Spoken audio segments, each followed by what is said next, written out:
다섯째 날이니라. 한번 고백할까요? 주여 다섯째 날을 주옵소서. 다섯째 날. 자, 우리 하나님이 6일간에 걸쳐서 모든 만물을 다 창조하시고 일곱째 날에는 안식하였더라 라고 하죠. 그러니까 주님의 창조가 7일째에 완성이 되었다고 볼 수가 있죠.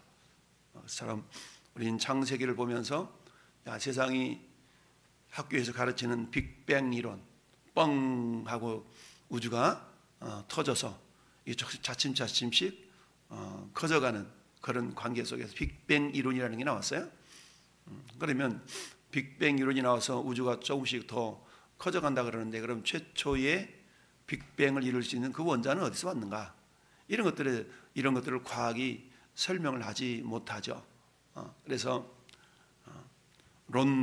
진화론이라고 얘기해요. 진화론. 세상에서 말하는 진화론. 론이라는 것은 뭐예요? 진리가 아니다라는 의미가 담겨져 있어요. 이론이라는 것은.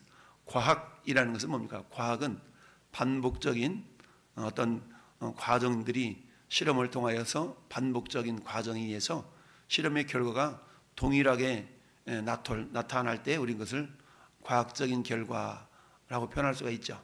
그런데 론이라는 것은 뭐예요? 론이라는 것은 한마디로 말하면 가설에 근거하고 있다 하죠. 빅뱅 이론.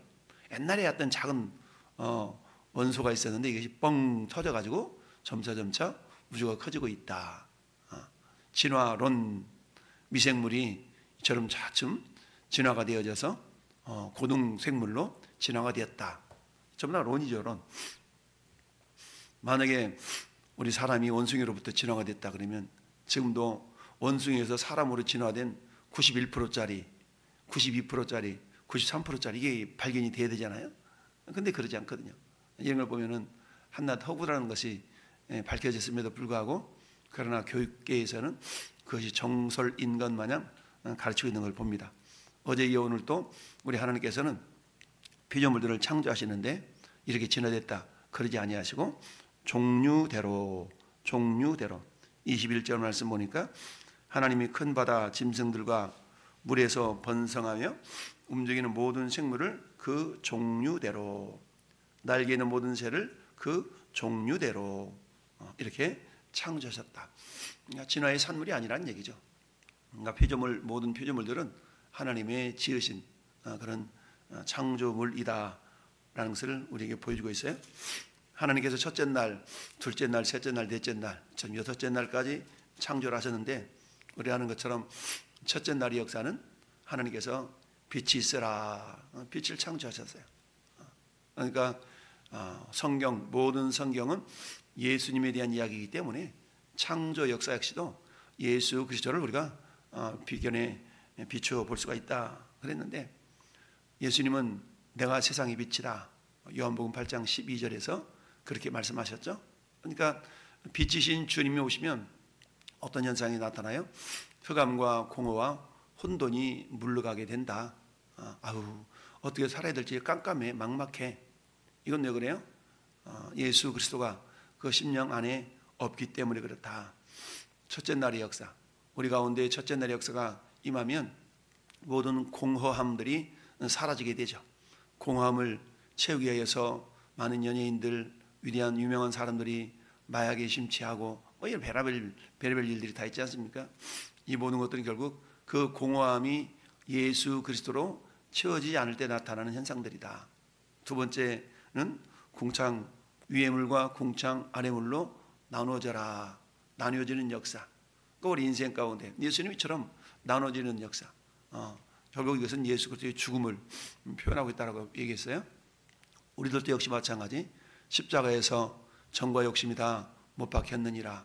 그럼 이제는 갈라디아서 2장 20절의 말씀처럼 이제는 누가 사는 거예요? 내 안에서 그리스도께서 사시는 것이라.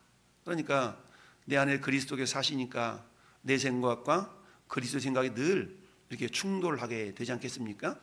그러면서 로마서 7장 19절부터 쭉 25절까지 보면, 오라 나는 곤고한 사람이로다. 누가 이 사망의 몸에서 나를 건져내라. 마음으로는 하나님의 법을 즐거워하는데 또 다른 법이 나를 자꾸 죄의 법 아래로 사로잡아오는 것을 보는도다. 예수 믿기 전에는 갈등이 아니었던 것들이 예수 믿고 보니까 이제 갈등이 되는 겁니다. 왜? 그게 하나님이 원하시는 것이 아니라는 것을 깨닫게 됐거든요. 그러면서 서서히 나는 날마다 죽노라. 사도 바울이 고린도전서 15장 31절에서 고백했던 것처럼 자꾸 어때요? 나는 죽고 예수님이 살아야 되기 때문에 그런 싸움들이 내 내면에서 일어나게 되면 어떻게 돼요? 싹 갈라지는 역사가 나타나는 겁니다. 그래서 주일은 내 날이 아니라 주님의 날, 주님의 날로 이렇게 갈라지게 되죠. 여전히 주일의 개념도 없이 내 날로 여기는 많은 사람들이 있죠. 이 사람한테는 여전히 뭐가 없어요? 둘째 날이 없는 것이죠. 둘째 날이 있다는 것은 시간도 주님의 시간, 내 시간을 구별해서 사용할 줄 알고, 물질도 주님의 것과 내 것을 구별해 사용할 줄 아는, 이런 것들이 결국 내 심령 안에 둘째 날이 이루어진 사람의 삶의 특징이다 라고 말씀을 드렸어요. 셋째 날 묻히 드러나라. 드러나는 역사, 드러나라는 얘기죠. 예수님이 세례를 받으실 때에 물에서 이렇게 올라오셨죠. 그때 우리 주님이 하늘에서는 내 기뻐하는 자라, 성령은 임하셨고 이처럼 드러난다는 얘기는 결국 뭡니까? 죽음으로부터 부활하셨다라는 그런 의미가 담겨져 있는 것이죠. 그러니까 이 부활신앙이라는 것은 어때요? 어떤 상황 가운데서도 죽어도 다시 산다라는 그런 담대함을 우리에게 가져다 주게 되죠. 그래서 내 안에 셋째 날이 임했다는 얘기는 어떤 상황 가운데서 담대하게 살아갑니다. 왜? 까짓것 죽으면 천국인데, 그리고 우리는 반드시 주님과 함께 다시 사는데, 나는 부활의 신앙이 이기 때문에 그렇다. 이게 셋째 날의 역사. 넷째 날의 역사는 광명체, 해와 달과 별의 역사. 이것은 우리에게 맡겨진 하나님의 귀한 사명, 직분들을 말씀하고 있다. 어떤 사람들은 해 같은 영광을 위하여 직분을 감당하는 사람이 있고, 어떤 사람은 달과 같은 그런 영광을 위하여서 직분을 감당하는 사람이 있다. 이처럼 넷째 날이만 성도들에게 있어서는 그야말로 맡겨진 직분 사명을 최선을 다하여서, 마치 히브리서 11장에 더 좋은 부활의 영광을 위하여 달려나가는 그런 믿음의 선진들이 있었던 것처럼 그런 믿음의 삶을 살게 된다라는 얘기입니다. 그래서 셋째 날의 역사는, 넷째 날의 역사는 그렇다라는 얘기죠. 결국 이미 주님은 어때요? 하나님 보좌 우편에 올라가 계신 거 아니겠습니까? 놀라운 은혜로, 영광으로. 근데 별들 가운데 우리가 루시엘을 영어로 말하면 모닝스타라고 그러잖아요. 여러분 에스겔서 28장에 그 별들에 대해서 하늘에서 루시엘이 하나님을 대적하다가 어찌 그리 땅에 찍혔는고 땅을 내쫓기는, 이사야 14장에 나타나는 그런 두로왕, 시돈 두로왕에 대한 그런 징계는 결국 사탄에 대한 이야기죠. 그래서 별들은 별들인데 우리는 어떤 별이 되면 안 되느냐? 유다서 1장에 보니까 유리하는 별들이 되면 안 된다라 그랬죠. 우리 별은 그 자리를 지켜서 그 직분을 잘 감당하는 별들이 돼야 되는데, 이리 왔다 저리 갔다는 그런 별들이 되면 안 된다라는 직분에 대한 얘기. 넷째 날, 오늘 함께 읽어본 다섯째 날의 역사는 22절을 중심으로 하나님이 그들에게 복을 주시며 이르시되 생육하고 번성하며 여러 바닷물에 충만하라. 새들도 땅에 번성하라. 생육과 번성과 충만, 생육, 번성, 충만. 이건 결국 뭡니까? 따라합시다. 확대의 역사. 확대가 돼야 된다는 얘기죠. 확대가 돼야 돼. 이 확대가 돼야 되는데, 이 넷째, 다섯째 날의 역사가 우리 가운데 나타나게 우리가 소망할 수 있어야 됩니다. 교회도 역시 마찬가지죠. 예수님은 어떻습니까? 하나님이시기 때문에 예수님이 이 땅 인간의 모습으로 오셨지만 확대 역사를 이루셨던 걸 보게 됩니다. 이를테면 여러분 마태복음, 마가복음, 누가복음, 요한복음, 사복음서에 한결같이 다 기록되어 있는 오병이어의 역사, 오병이어 역사를 우리는 보게 됩니다. 보리떡 5개, 물고기 2마리를 가지고 5,000명을 먹이고도 남음이 있는 그런 놀라운 확대의 역사, 기적의 역사가 있었죠. 이것은 결국 뭐예요? 이미 예수님은 창조의 다섯째 날에 본인 직접 창조하셨던 창조주이시잖아요. 그러면서 그것을 통하여서 예수 그리스도는 확대의 역사의 주인공이심을 드러낸 사건이다라고 볼 수가 있습니다. 많은 영혼들이, 죽은 자들이 살아나며 생명의 확대 역사가 나타나는 것이죠. 그리고 또 병든 자가 고침을 받고, 이 모든 것들은 어떻습니까? 부활과 생명과 확장과 확대 이런 것들을 우리가 볼 수가 있는데요. 그래서 생육하라, 생육하라. 이번에는 파라라니 파라, 생육하라. 그다음에 번성하라, 라바, 충만하라, 말라, 이런 원어들인데요.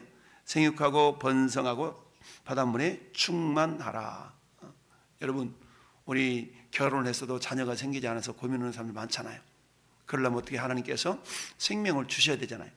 생육의 은혜, 생육의 능력들이 나타납니다. 또 어떻게 번성해야 된다는, 번성해야 돼. 생육하고 번성, 점차 어때요? 확장되어져 나가야 되잖아요. 번성. 그다음에 어때요? 충만하라. 부족함이, 여호와는 나의 목자시니 내게 부족함이 없어지로다. 부족함이 없는 상태. 충만의 역사가 있어야만 이때 서로 나누는 그런 삶을 살 수가 있겠죠. 나눠주는 삶. 내가 많이 있어서 나누는 것뿐만 아니라 물론 그 믿음과 마음의 역사가 충만하면 나눌 수가 있는 것이죠. 그래서 이처럼 다섯째 날의 역사는 생육하고 번성하고 땅에 충만하라 라고 말씀하고 있습니다. 여러분, 하나님이 창조한 동식물들, 어류, 조류 이런 것들을 보니까 식물들은 35만 종류가 있다 그래요. 35만 종류. 하나님께서 무채서 식물들을 이렇게 씨 맺는 채소들 이런 것들을 다 창조하셨는데 그 창조의 종류가 약 35만 종류가 좀 된다고 그래요.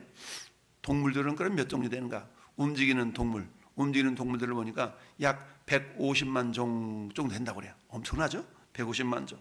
그리고 물고기는 3만 4천 종류가 물고기가 있다 그래요. 그리고는 어때? 새들은 약 9천여 종류가 있다라 그럽니다. 우리가 동물원, 식물원에 가보면 동식물들이 있는데 그것은 어때요? 하나님이 창조한 것 중에 그 일부분을, 극히 일부분을 가져다 놓아서 사람들이 눈여겨 하도록 이렇게 만들어 놓은 것이죠. 이처럼 하나님께서는 모든 생물들을, 특별히 20절 말씀 보니까 하나님이 이르시되 물들은 생물을 뭐하라? 번성하게 하라. 물들은 생물을 번성하게 하라. 또 하늘 위에 궁창에는 새가 나르라. 그러니까 궁창이 하늘에 새가 날게 하셨고 물들에는 생물들이 번성하게 하셨고 21절에도 보니까 하나님의 큰 바다 짐승들과 물에서 번성하여 움직이는 모든 생물을 그 종류대로 만드셨다. 즉 진화의 산물이 아닌 창조의 산물이었다라고 그랬죠. 날개 있는 모든 새를 그 종류대로 창조하시니, 종류대로 창조했어요. 봐라, 하나님이 창조하셨어요. 하나님이 보시기에 좋았더라, 웰굿 하셨다는 얘기입니다.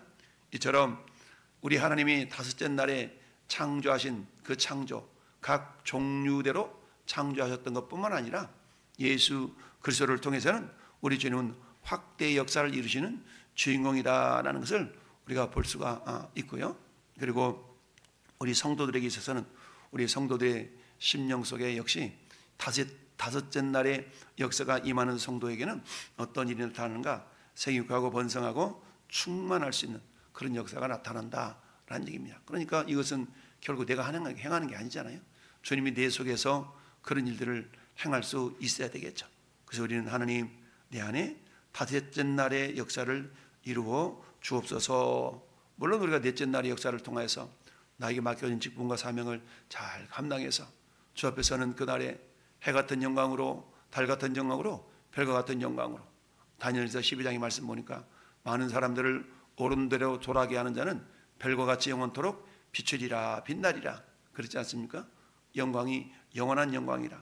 그것은 넷째 날의 기적을 통하여서 우리에게 맡겨진 직분과 사명을 잘 감당하는 자들에게 주어지는 하나님의 놀라운 축복의 역사다라는 얘기입니다. 오늘 다섯째 날의 역사, 하나님은 생육하고 번성하고 땅에 충만하라, 이 확대의 역사를 통하여서 여러분, 제자들이 어떤 일이 나타났습니까? 성령이 임하기 전에는 제자들이 두려움 때문에 닫힌 문들을 닫고 기도하는 일만 했지만, 그러나 성령이 임하니까 어때요?